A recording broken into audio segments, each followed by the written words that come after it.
lawan semua. Kita cegah dan lawan corona. Kita sama-sama menjaga yang namanya kesehatan. Jadi dengan adanya di bawah pemerintah ini, mari kita sama-sama menjaga. Karena kenapa? Untuk kesehatan kita bersama. Kalau misalnya kita nggak sehat, kita tidak bisa kerja.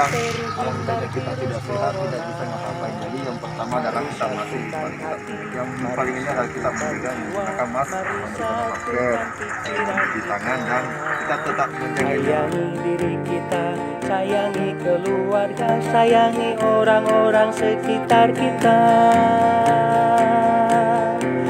Memakai masker kemanapun kita pergi, menjaga jarak di mana